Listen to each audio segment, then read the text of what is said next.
Oh, I think he wants you to get.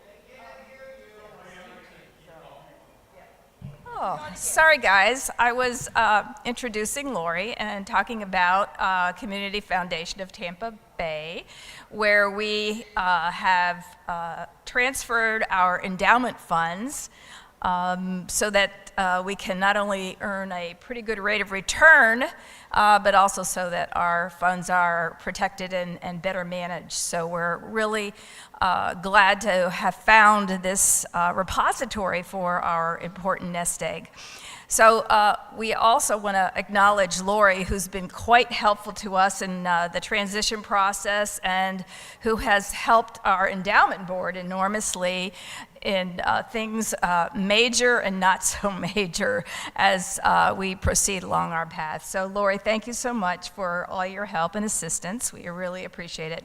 So Laurie is here to talk a little bit more about what it means to provide for the future, not only your future, but the future of UU St. Pete. So she is an attorney. She's had a private law practice and is, she also, let's see, spent 23 years with, I'm not going to get, Kentucky Baptist Foundation. So she's very well versed in what it means to provide for yourself, provide for those you love. I'll turn it over to her. Thanks for being here. Well, thank you so much. I am just very honored. Got a chance to meet Jeff and Rebecca last year and have enjoyed working with the church. We are very honored. Every time we get another fund, we feel blessed and benefited by it and hope to do a very good job. So I love it. So that, y'all were one of my first nonprofit, if you will, funds. So I hold you dearly and you're mine. So no, anyone at Community Foundation would help. But I am pleased. And this today feels like I'm in my old traces because in my work with the Kentucky Baptist Foundation, I'm a Florida native, Tampa Bay area native, but we were up there for 24 years, and 23 plus of those I was in-house attorney for the Kentucky Baptist Foundation, but I was out and about all over the Commonwealth, speaking in churches, either during Sunday school hour, after the morning worship, or in like a Sunday evening or Wednesday evening worship time. So this feels very normal to me. I kind of back in those. So I'm going to go ahead and get started today. I know I'm kind of preaching to the choir, but you can see this. Maybe there's another way, and definitely, hopefully those that are online or will watch this later, I assume you're recording it, great. Then it's here for posterity. So we're going to go ahead and get started on legacy giving ideas and benefits. Well, I think. Try that. Okay. Does that change? Good. Okay. So I'm going to just do this too. So legacy giving. Legacy giving, unlike giving for monthly, weekly offering, or other kinds of annual giving you may give to other nonprofit organizations that you support, which generally comes out of income. Legacy giving is giving out of your assets. It's also giving, sometimes called planned giving, because you're looking at your overall estate and financial plan and thinking about this much more intentionally, because you're giving out of your assets. What you give for legacy giving to the UU Church St. Pete Endowment Fund or other charities obviously is not going to be there for your family. So thinking through all of that to how to benefit the causes you've cared about and supported all during your lifetime, beyond your lifetime. And many of the ways that you can give, and I'll be talking about today, are tax advantaged, meaning you may be able to give it sooner than you ever expected to, or more than you ever expected to. So, we'll be talking about that. And sometimes, not all, some of the things are not going to require some kind of professional advisor, an attorney, tax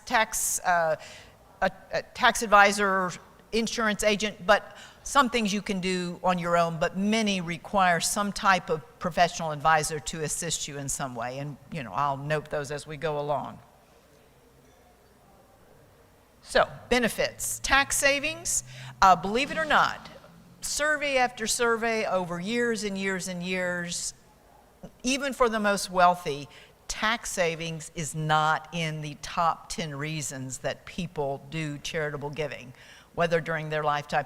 Now, it can help. As I said, it can maybe allow you to give more than you expected to because of the tax benefits. It may be able to allow you to do it at an earlier time than you expected. But tax savings is definitely a benefit of that. Reduce probate expense. If you have given it or set it up to go out of a beneficiary designation or whatever at your death, then it's not going to have to go through the probate court system to pass it at your death. So that's reducing your probate expenses.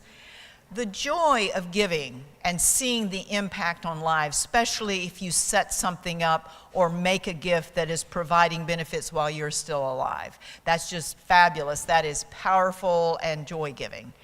And it enables you to establish that legacy, life-changing legacy, sharing your values, kind of making those family or others, this is what I value, this is what I want to support. So I'm going to kind of hit some giving ideas based on maybe someone's, as a donor's goal, and what giving option that might satisfy. The first one is you want to make a gift now. Well, that's called an outright gift. Basically, it's a giving of full ownership. You're giving some cash outright, out of a CD. Once again, we're giving principal, so it's not just your tithes and offerings giving, with out of your income, but your CD matures and you're making a gift, using that CD money, or you've got some stocks or bonds or whatever, so it's a giving of full ownership and control. Now, there's no strings attached, meaning you're not getting something back, you're not directing anything other than when you make outright gifts, you can direct it to the endowment fund at the church or to particular program and ministry of the church, rather than just here church, here nonprofit, use it as you see fit. You can direct that giving. That's designated or undesignated, is if you just say, here's my gift, use it as you feel best, determine best. So, outright gifts, what kind of assets? Cash. Cash is always easy, but it may not be, as you'll see in a minute, the best choice if you have a choice. Appreciated stocks, bonds, mutual fund shares, life insurance policies, giving the ownership of the policy, and I'll be talking about that, real estate, and possibly even an interest in a business. Those can all be ways to make that kinds of assets to make that outright gift. So benefits, if you make that gift during your lifetime, there's the availability potentially of a charitable income tax deduction equal to the current market value of what you're giving. In the case of something that is appreciated like stocks or bonds or whatever, you bought it at a lower price, the cost basis, but it's now grown in value. If you sold it, it would sell for that higher value. Well, when you make a charitable gift, that's not a sale, but you get to use for your tax deduction that current market value of the asset rather than just what you paid for it. And if giving during life, since it's not a sale, you don't have to recognize capital gains and don't have to pay capital gains tax on that. So, for someone that wanted to do something during their lifetime, make a gift, and you all have had some of those since we've been managing your endowment fund, some stock gifts rather than cash gifts. You've done some cash gifts also, but why might someone choose, if they have the choice, appreciated asset like appreciated stock versus cash? Well, in both cases, if someone was going to give $25,000 and they had the choice between $25,000 of cash or some stock that had a current market value of $25,000, in both cases, if they're in the 27% income tax bracket, they're going to have tax savings of $6,750. That's just 27% times $25,000. If they can itemize deductions, all those things on their tax return. But if they give that appreciated asset, and let's say the person bought that asset for $15,000, it's now worth $25,000, so you got $10,000 of capital gains. You're also saving the 20% capital gains tax. That's that $3,000. So the out of their pocket cost to make appreciated asset gift is just a little over $15,250 versus giving the cash. The cost of it out of their pocket is $18,250. So about a 16.5% lower after-tax cost to use that appreciated asset gift rather than cash. Now this is personally owned stocks or bonds. It can't be out of your IRA. There's a whole different set of rules, and we'll be talking about that on IRAs, but this would be if you had a personal investment account. Just like to always note that. So, outright gift, income tax deduction, equal to the market value if you can itemize, and once again, if you are giving appreciated asset, you're avoiding the capital gains tax. So, giving idea number 2, if a person's goal was flexibility in the timing of the ultimate charities that will benefit from their gift, a type of gift you might want to consider is what's called a donor-advised fund. So a donor-advised fund is a fund that you open at a public charity like Community Foundation Tampa Bay. There's also Fidelity and Schwab and all those. Those are commercial. We think ours is better. Not the tax benefit is exactly the same, but the services and the knowledge we have in helping folks figure out who to give to, we do that, and those commercial ones don't. So fund open at a public charity. The gift in is irrevocable. So once you give it, you cannot get it back. But when you make that gift in the fund agreement, you reserve the right to make in the future recommendations for distributions or grants out to charities of your choice. The distributions can be of any amount. At Community Foundation, you can anywhere from $100 on up can be the amount that you can grant out. And so that allows you to give now. Maybe there's something going on that it would be helpful to get a nice income tax deduction, but you don't want to decide on this big amount that you want to give right away who to give it to, and you'd like to do it over time. So that's a way for you to make the gift when maybe it's a benefit for other reasons, tax or other reasons, but then decide in the future as long as you want to. There is no rush. You could put it in there and not make recommendations for distributions out for several years, or you could start giving it right away. Literally the moment you put it in, you can start however you want to do that. And any of the assets that I was talking about earlier, you can do for gifts into a donor-advised fund. I do add here cryptocurrency, digital assets as well. That's another, at least at Community Foundation, one kind of asset that someone can gift to a donor-advised fund, along with the other ones I already mentioned. So benefits, it's giving now when it's beneficial for a tax or other reason, but reserving the right to decide ultimate charitable beneficiaries in the future. The tax deduction is in the year you make the gift, and you can repeat and add gifts year by year, but each time you make a gift into the donor advised fund, it's in that year that the tax deduction is available to you. And if you give a large enough amount that it's not for those percentage limitations on how much you can deduct in a year, you actually have the tax year in which you make the gift. So if you funded a donor advised fund this year and it was too large to be able to deduct it all on your 2024, you got 2024 plus the next 5 tax returns to be able to use up all of that large deduction. And once again, just like outright giving, if you gift appreciated assets into the donor advised fund as the appreciated asset. Don't sell it and then, because you got to pay capital gains. But if you give the appreciated asset into the donor advised fund, you once again avoid the capital gains. So, next idea. Making a larger gift than you ever dreamed possible, and that a lot of times can be done using life insurance. A couple different ways to make a life insurance charitable gift. So 2 options.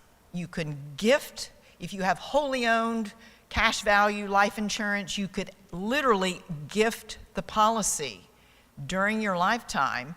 The tax deduction is equal to your cash surrender value in the policy, roughly. It's a little bit different, but that's the easiest number. Folks understand that. And you give full ownership to the charity, and obviously as the new owner, the charity then would change the beneficiary to itself. And just to let you all know, to think about promoting, life insurance policies could be gifted to your endowment fund.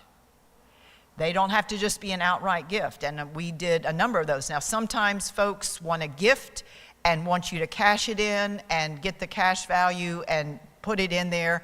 Sometimes they want to have you hold on to it, and I'll talk about that in a minute. The other way is to just designate the charity as the beneficiary of the policy.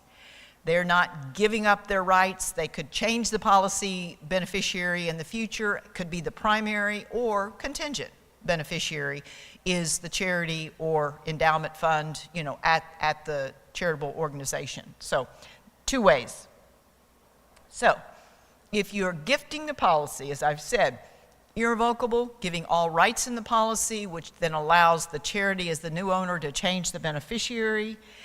If the policy is paid up, and sometimes folks say, it's paid up, but I want you to go ahead and cash it in. Sometimes they say, it's paid up, and I'd like you to hold it because what you're going to get when I die, that death benefit is obviously generally much, much larger than the cash surrender value of that. Whichever way, just got to work with the donor on that. If the policy still has premiums due each year, the charity as the owner or the charity's endowment fund as the owner would have to pay those. But the good news is they can make the gift of the policy, get a tax deduction for that this year, and if they have no further obligation to make premium, but if they happen to give the church just the right amount of money each year thereafter to cover the premiums, that's a new charitable gift for which they get a tax deduction. If they get to a point where they say, my finances are just not going to let me give a gift every year to help with the premiums, the church can either take it down to a paid up policy or cash it in at that point in time. But and once again, it's always going to be a gift much larger, especially if it's a death benefit gift, than folks could maybe ever pay out of their pocket. And then beneficiary designation, and that's literally, as I've said, naming the church's endowment fund as the primary or contingent beneficiary on the beneficiary designation on a life insurance policy. If the donor reserves the right to change that, then there's no immediate gift, but at death, that's a charitable gift for which, if you have a large enough estate, your estate would get a charitable estate tax deduction for that. But that allows someone that's just, yeah, I think I want to do this, but I'm not positive, or there might be some other need or whatever, but they can maintain control over it during their lifetime. Why life insurance? Well, a lot of folks bought life insurance many years ago when there was going to be a need. If a spouse died early, then there was money to pay off the mortgage or whatever, or to educate children, you know, whatever kind of final, maybe that is long. The mortgage is paid off, the children are grown and educated, and so that might be an asset that they're willing to let go of during their lifetime. So,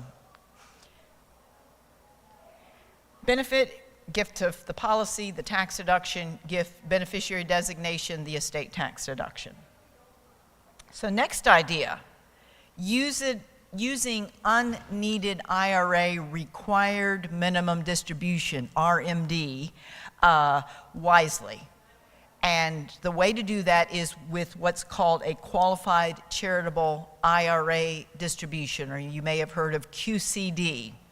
They're fantastic in my opinion. So basically, an IRA owner that is at least 70 and a half can gift directly out of their IRA, either outright to the church directly or another charity, public charity directly, or to the charity's endowment fund, money out of their IRA. Now, it is a somewhat limited amount.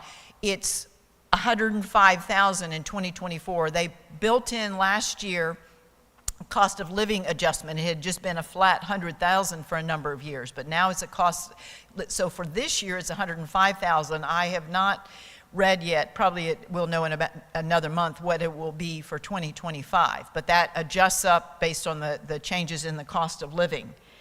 And as I say, directly to the charity or to an endowment fund benefiting the charity, it counts as part of that person's required minimum distribution. Now, that age to start having to take it is now 73, but the age when you can use IRA money, it stayed at 70 and a half. But once you get to 73, the tax laws require that you take a certain amount each year. Now, many people, they depend and will need that for their living expenses. But in some cases, they have other resources, income resources, they don't need that. And so this can be a great way to provide, and make charitable gifts. You're giving it in a way that it's not included in your income.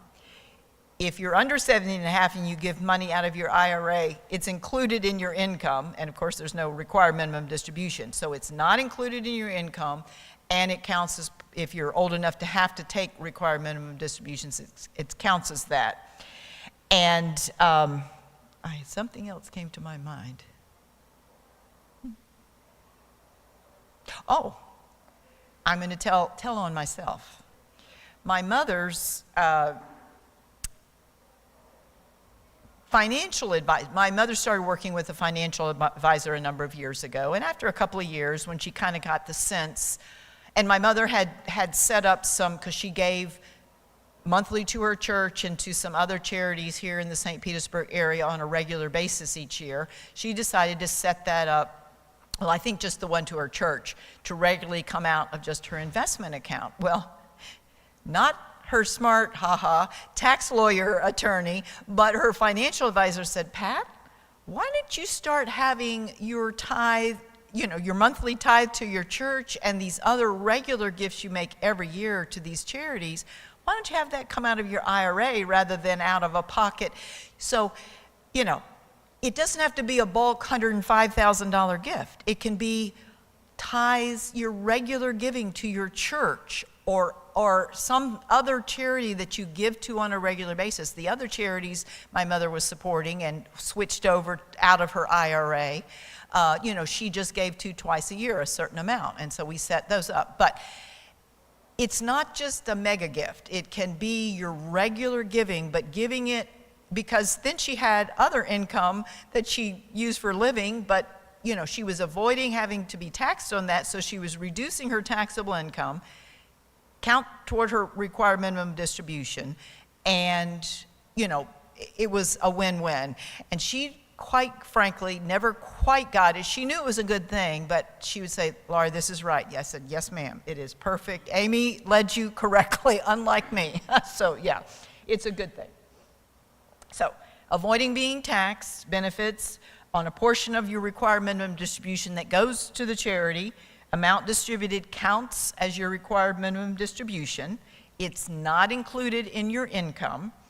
And folks that don't give enough, and quite frankly, my mother was one of those, she couldn't, once the standard deduction got up so high back in 2018, I guess it was, she wasn't giving enough that even to charity, and that was her only deduction, to quite get above that. But she still could use the QCD to reduce her income. And that's another thing when you're thinking about if you take that money out of your IRA into your income, that's increasing all of your income, which could, I now identify this as of 2 years ago, increase your Medicare premium. So, you know, keeping it down, lots of reasons you might want to keep your income down. So, anyway. Okay, next idea. Making a charitable gift during your lifetime, but reserving the right to receive a fixed income for you or you and one other person for the rest of your lifetime. That is called a charitable gift annuity. And that's one thing when we have charitable organizations like the church that are fund holders. That is one thing that we offer to our fund holders, is that we will do the charitable gift annuity gift. And I'll explain why y'all don't want to do it, because there's liabilities involved in doing that. You got to make those payments no matter what happens to the gift that is made for those. But so that's something to keep in mind. A little bit more complex, but not real complex. But anyway, so basically a charitable gift annuity is a contract between you, the giver, and a charitable organization. And I'm just going to use Community Foundation Tampa Bay as an example. The charity, Community Foundation, agrees to pay you or you and one other person, it's just 2 lives, a fixed, never-changing annuity payment for the rest of your lifetime. The amount you're going to receive as that annuity payment is based on your age or the ages of the 2 people at the time that they make the gift to fund the gift annuity, okay? And then the gift annuity agreement says, at my death, whatever remains gets added. At least our rules are it must come to the endowment for UU Church St. Pete. It can't go outright to the church. Some charities allow it to go outright, but we do not. It has to stay in endowment with us, but it'll benefit the church. So anyway, so here's kind of a picture. To me, a picture is worth a million of my babbling words. So we've got Mary Jones, and she is 70 years of age, and she wants to set up something for the future benefit of the church. And we share, but while she really could give that away, that $50,000 of cash, and it wouldn't be detrimental to her financial situation, she's not ready to give up. She's ready to give up the principal, if you will, but that the earnings she's getting, maybe it's in a CD, she's not too keen about that. So we explain, since she is 70 years of age, the payout rate for a 70-year-old is 6.3%. So if she uses $50,000 cash to fund a charitable gift annuity at Community Foundation, she's going to get, for the rest of her life, $3,150 a year, 6.3% times 50,000. The good news is a portion of that payment each year is going to be tax-free, a little over 60% of that. So she may be increasing her income. She probably is not with that CD earning 6.3%, but she's going to increase her cash flow, but not her taxable income. And she is going to get a tax deduction. Now, yes, she gave $50,000, but remember, she's keeping back for herself an income stream. So it's not going to be a $50,000 charitable income tax deduction. It's going to be $19,650. Whenever I ran this, which was a couple of months ago, that can vary just a hair. If she lives for her whole 15.9-year life expectancy, and we take her gift and invest it, sorry, I just wanted to make sure I had the number in there, to have an average annual return, very modest, of 4.5%, left to go into the endowment fund will be almost $22,000, assuming that's the average return over that almost 16 years if she lived out her full life expectancy. So a win for her, because back in her pocket will be $63,000 of annuity payments, for which you'll have to pay some income tax on a portion of that, but nice still gift left, future gift for the church. And if she dies sooner, whatever's left, whether it's bigger, you know, is what goes into the endowment fund for the church. So, benefits, income, she can't outlive because those annuity payments are an obligation of, in this case, Community Foundation Tampa Bay. No matter what happens to her gift, we have a contractual obligation to make those payments to her for the rest of her lifetime. That's why you all don't want to do it. And income tax deduction in the year that she funds the gift, makes the gift to fund the charitable gift annuity. And if she uses, I illustrated cash, but you can also use publicly traded stocks, bonds, real estate. If she uses that, she's going to avoid some of the capital gains. You do have, each payment will, in the case if you use appreciated stock, part will be tax-free, part will be taxed as if it's capital gains, and then part will be taxed as ordinary income if you use appreciated assets. But anyway, just information there. Next idea, make a gift now and receive a variable income for life. And that's, I'm going to talk about a charitable remainder unitrust. There's actually two versions of a charitable remainder trust. There's a charitable remainder annuity trust. It's different than a gift annuity, but fixed payments never changing. So the unitrust amount, the charitable remainder unitrust is the form, it's an irrevocable trust. It's a separate document that you have drawn up by your attorney. This is where professional advisors definitely get involved with this. The unitrust amount, the amount that's going to be paid out to you, is a designated percentage that you write into the unitrust agreement. Under the tax laws, it has to be at least 5%, so that designated payout rate times the value of the assets in the trust as revalued each year.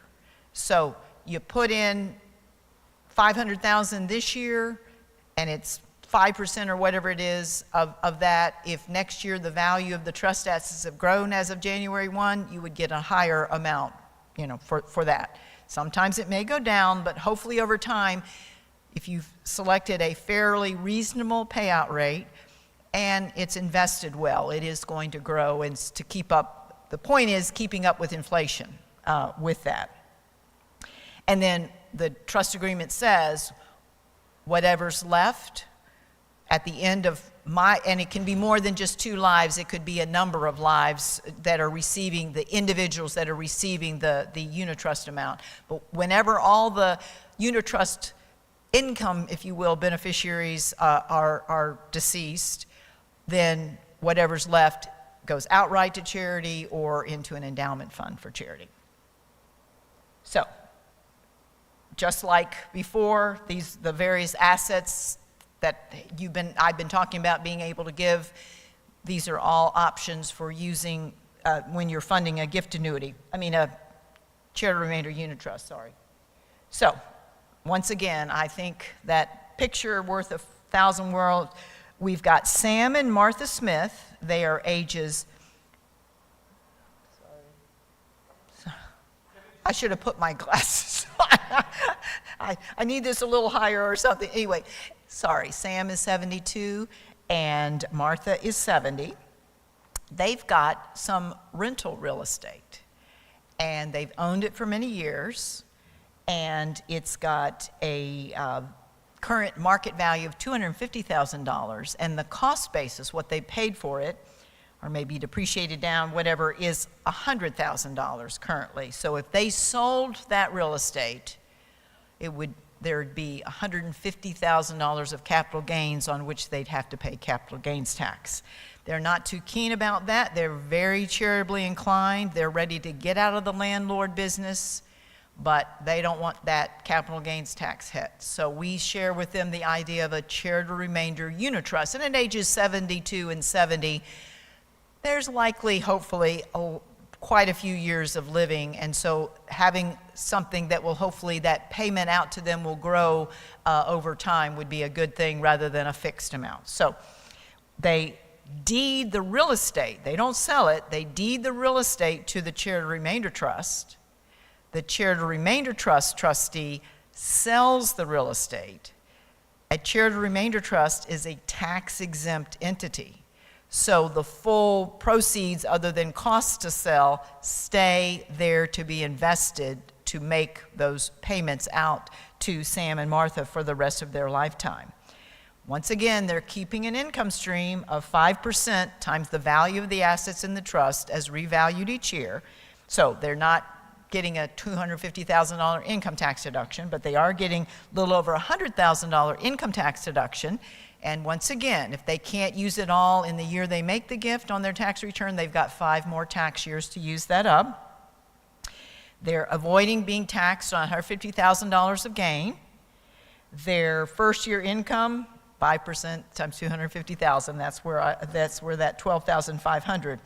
Projected total unitrust payments, if we have a 7% average annual return of the unitrust assets over their 24-year joint and several life expectancy, back in their pocket will be a little over $380,000, and left for charity at the end of the time, a little over $400,000. So a win for them, and because maybe after all the expenses, while they were landlords, they weren't getting 5% return, maybe they were, but then very significant future gift. And once again, it could be notched up to 6%. That would give them a little more and a little less future for charity, but very, very significant benefit to them. So, income stream that hopefully, if not too high of a payout rate and well invested, is going to grow over time to hopefully keep up with or keep near to inflation, keep that buying power of what's coming out to them. Income tax deduction in the year that they do the deed of the property or the gift of the cash or the stock or whatever into the trust, with, once again, 5 more tax years to use up the full amount, and avoiding capital gains tax, because that gift in is not a sale. And last but not least, if the goal is make a gift at death, well, gift in your will or your trust. Very simple. So it can be a gift of a specific asset or a specific amount. I know I had a lot of clients who were, had strong spiritual thinking and focus. They tithed their estate 10% of everything that was passing under their will, beneficiary designated, retirement account, life insurance, whatever, to do that final gift, or a share of remainder. Maybe a concept that I was introduced to a number of years ago, a child called charity. Many folks have supported their church all their lives. And unfortunately, the next generations aren't quite as faithful to that. And so to think someone is going to step into your shoes to provide that ongoing support may or may not be the case. Just like you've supported maybe children. So instead of that, or nieces or nephews or whatever, put the charity in, the church or whatever charity in, as if you've got 3 other family member beneficiaries that are receiving the remainder, whatever's left after any specific gifts, turn it into 4 and perhaps give charity 25% of that or whatever. But another option, another thought there. So, outright gift, here it is. You all decide, charity, that certainly can be done. Adding to maybe an endowment fund that the donor has created for the benefit of the charity, or to the charity's own endowment fund, that certainly is a way to do that. Or gift, just like outright gifts during life, you can also in your will or trust say, and church, charity, I want you to use it for this particular program or service that you provide. Or here it is, charity, church, you decide what to do with it. So, benefits, since it's not happening till you die, the only one is an estate tax deduction. If you die this year, you've got to have an estate of, well, $13,610,000 to worry about federal estate taxes, and Florida doesn't have a death tax, so probably not any worry right now. But if Congress does not act, that number is whittling down significantly, and will only be somewhere between $6 or $7 million come January 1st of 2026. So that's something to think about. Yeah, we would all be so fortunate to have that, even that worry. But anyway. So I know I have thrown a lot at you. I did. Hopefully everybody got a copy of the slides. My contact information is on the last one. Get your magnifying glass out. It's kind of tiny. But if I can answer any particular, personal questions that you have, there is no cost or obligation to call me. There's no meter running with me because I work for the Community Foundation. They're paying my bill. But I'm here. We are a resource for the church and for its members. And any way and any kind of answer, question you might have in this realm that I might be able to help with, just reach out and let me know. Mm-hmm. Any questions? Yes, ma'am. So the qualified charitable IRA distribution, it's only for IRAs, not for other funds that have required minimum distribution. That is correct. Only, right. Individual retirement account is the only one from which you can do a qualified charitable distribution. Yeah, 401k, yeah, I just revisited that question for someone that was trying to help folks figure out, because we've created some hurricane response funds, endowment kind of funds at Community Foundation, and so someone was giving out that you could give it out of your 401k. No, you cannot. It does have to be an individual retirement account, excuse me. Anything else? If you give a gift at your death, Mm-hmm. and you don't specify, like you give to the church, you don't specify the endowment fund, Mm-hmm. you'll just go into the general. I'm going to let church.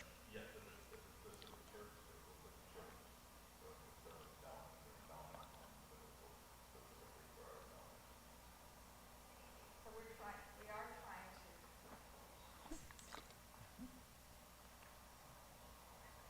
to. So on the endowment board, we are trying to get people to think about giving to the endowment, and we've set up a mechanism whereby if you have designated amounts in your will, you can let us know that whatever that amount is, if it's going to the church, that you intend that it go to endowment.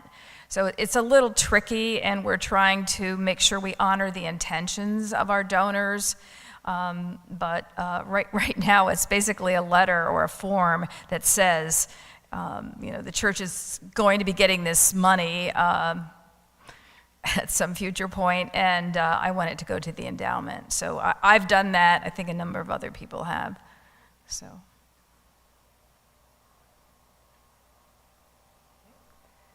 Okay, well, great. Thanks so much for joining us.